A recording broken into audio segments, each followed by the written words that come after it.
We're going to make a fun fold Turkish map card today. Wait until you see how this pops up. Hi, and welcome to Lisa's Stamp Studio. I'm Lisa Curcio. If you're new here, welcome. I'm thrilled that you could be with us. You're not going to want to miss the free project sheet. That's linked down in the video description for you below, and it's going to lead you over to pictures, cutting dimensions, and supplies. Not just for that card I just showed you, but I have two other samples to inspire you. All right, ready? Let's get started on today's project. You're going to need a square piece of designer series paper. I'm using double-sided paper. A single-sided piece of designer series paper is fine for this fold because it's going to be anchored inside the card base. If yours has a direction, please be cognizant of that. Mine does. And I want to make sure I just point out, if for some reason you fold it wrong, you can change the orientation of the card, and that will make more sense in just a minute. We're going to start with the side you want facing out to be down. So I'm going to turn it this way. We're going to start by folding it in half. I'm making sure that my edges are aligned as good as possible. And then once I'm happy with it, we're going to go over it with the bone folder. You're going to want nice crease lines for this. The right side now should be facing up. We're going to open it up. Now we're going to fold diagonally from the bottom right to the upper left. So I'm just matching up my corners. Once I'm happy with those, I'm going to crease and then go over it with my bone folder. If you have any unevenness, it's really not going to show as long as it's just a small amount. You can always put it back in your trimmer and just cut off that little bit difference there or take your scissors, but it's not going to be noticeable. You're going to open it up so the right side is facing up. Now what we're going to do is we're going to crease in the opposite direction. So I'm going to bring the bottom up to the top. When we're all done with this crease, you're going to end up having a crease line that's an X in the middle. What you'll do now is you're going to unfold it, and I want you to turn it upside down. You're going to notice that it has kind of a peak in the center. I want you to be able to see that. These two sides here are where the horizontal or the vertical crease was originally made. All you're going to have to do is just kind of push in on those. And you're going to notice that it's naturally going to bend. You see how I'm putting my fingers here and I'm pushing? You should have what looks a little bit like an hourglass shape at this point. When you push these in, you're going to be able to push them flat and then collapse the top, which is going to give you a triangle. I want you to go over this with your bone folder once again. What we're going to do now is take the bottom right tip and fold it towards the center. The easiest way to determine where the center is the crease line underneath it. So this is the center of the designer paper. I'm just going to hold this up so that you can see it. I'm making sure that my tip is about equal with this piece here at the bottom. Once I'm happy with it, we're just going to lay that back down to make it easy for my hand. And then we're going to crease. Make sure that that bottom edge is nice and straight. Go over it with the bone folder. We're going to do the exact same thing now on this other side. I'm turning it just to make it easy for my hand. If you've measured up correctly with the bottom pleat underneath it, you can see this next one should line up perfectly and meet in the center of the first two tips. Making sure my bottom is nice and straight, and then we'll crease with the bone folder. I'm now going to flip it over.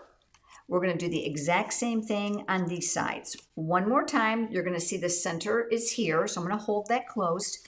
I'm going to bring one of these to the middle. You'll see that these two panels are lining up here, keeping the bottom nice and straight. You're going to also notice the outside edge. That's another great cheat mark. So you can see the layer underneath it. Once you make sure the bottom is nice and straight, go over it with your bone folder. And I'm going to turn it one more time, and I'm going to do it now on this side. So again, your peaks should meet right here in the center, aligning to make sure that they're nice and centered along the bottom, looking along the outside as well. Once you're happy with that, go ahead and crease it up with your bone folder. Then we're going to unfold it. So we're going to open up those areas that we just folded in, and we're going to fold them back. You're going to have the triangle once again with the sides tucked in. Now what I want you to do is start on one end. I'm going to start on the right end. And if I open up this pleat here, you're going to notice that there's a score line here, a mountain fold. This is going to get pushed back. So we're going to tuck that in, and you're going to see how it starts to pivot. And that's going to create a corner crease. And that's going to bring these two edges together. I'll go over that with the bone folder.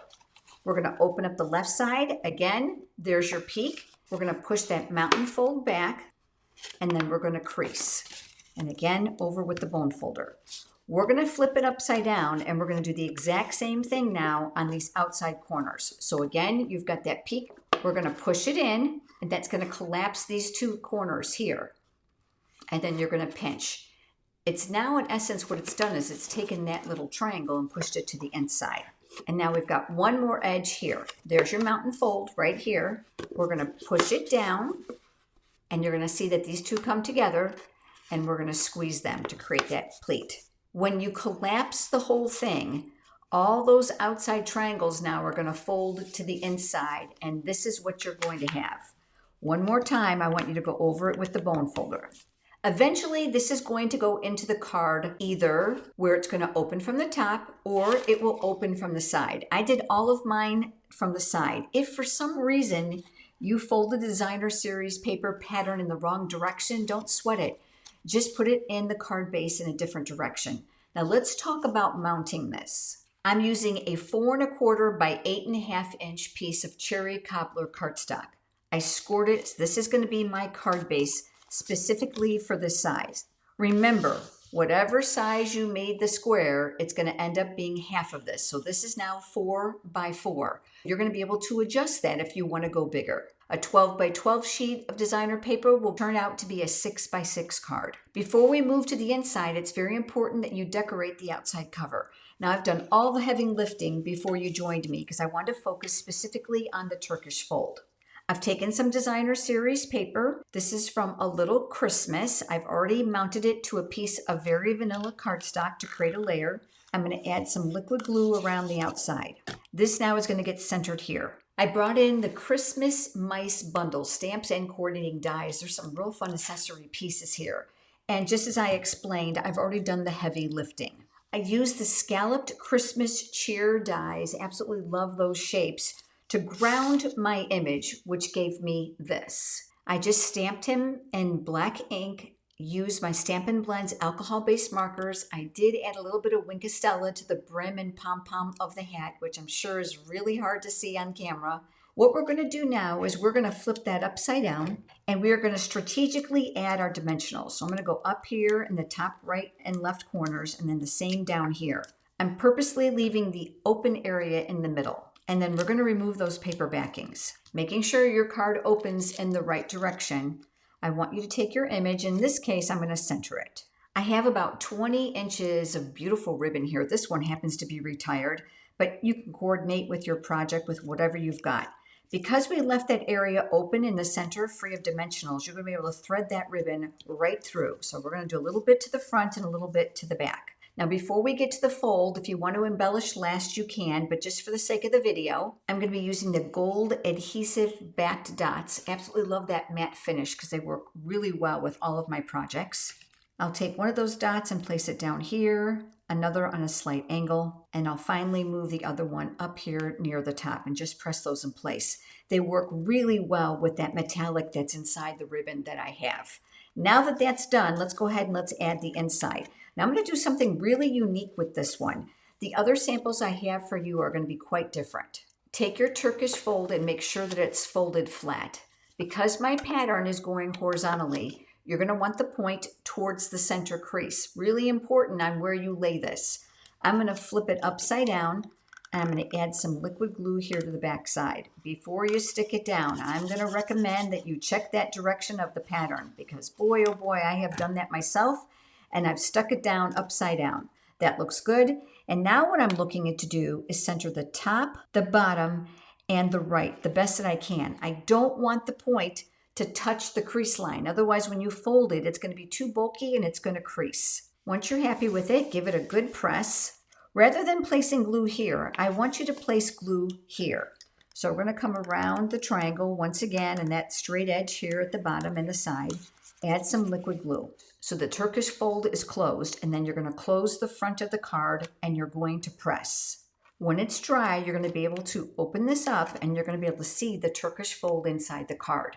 Now this is an easy place for you to add an inside sentiment, but you're thinking, how are you going to do that? So let me talk to you on how to create the insert for this area. I've got a piece of basic white cardstock here. Depending on the square size that you use, you're going to have to tweak this. But this specific size, 3 7/8 by 3 7/8.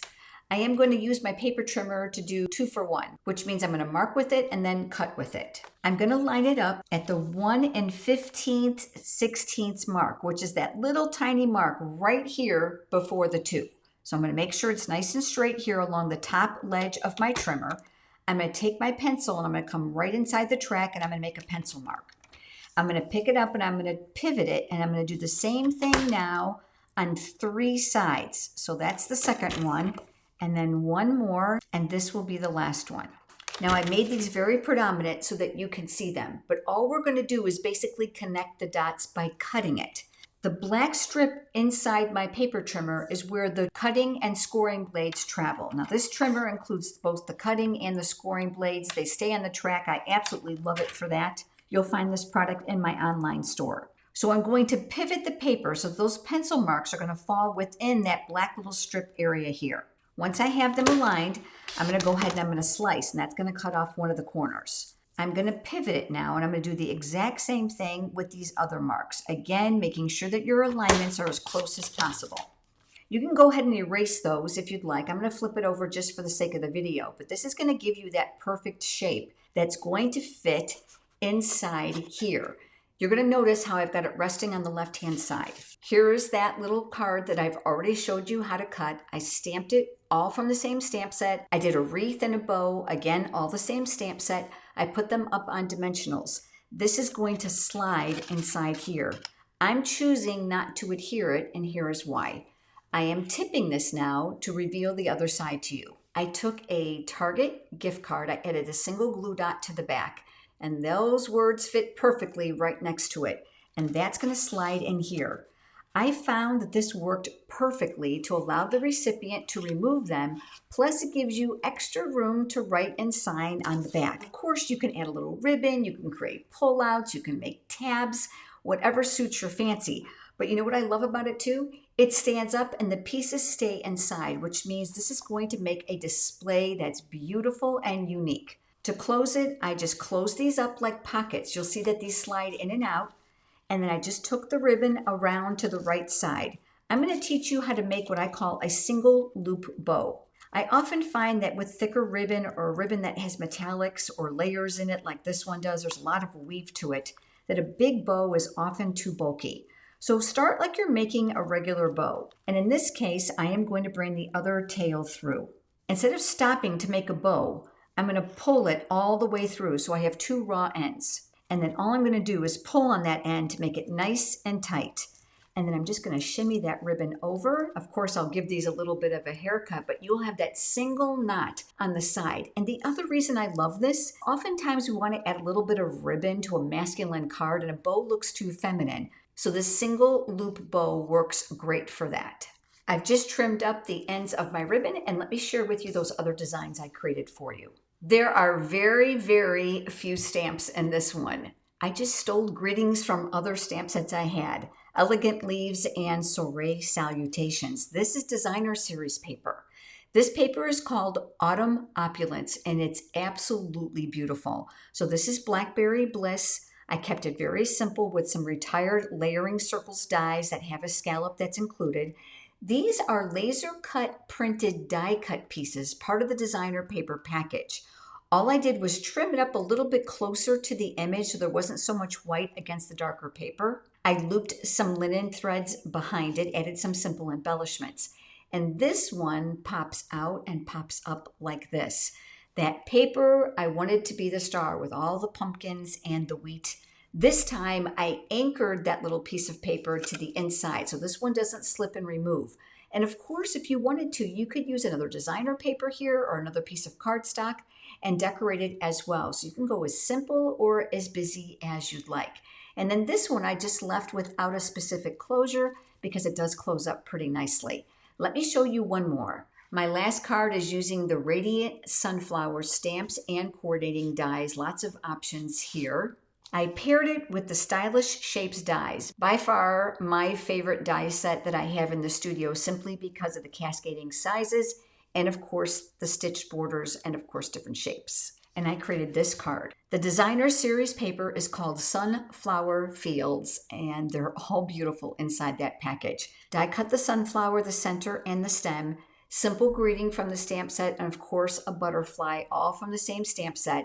And then I used this for the inside of my card.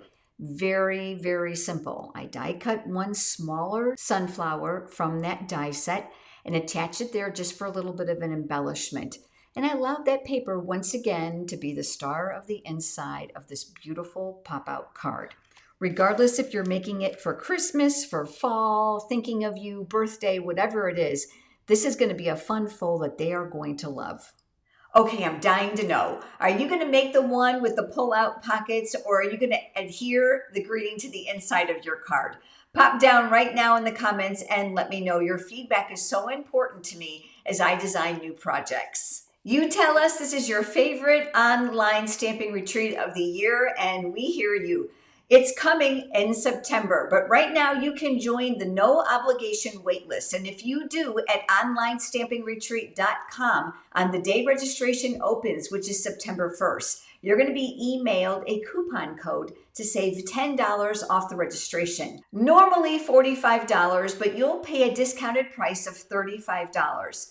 That will include a full day of live demonstrations and a massive PDF tutorial booklet that's thumbnail driven, so it makes it easy to find the specific project you'll be looking for.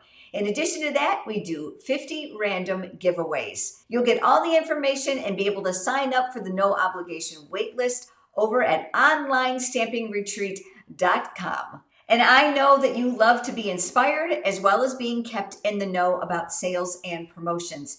And of course, free shipping. Head over to my website, scroll just a tiny bit, and you'll see a pop-up to join my free weekly e-newsletter.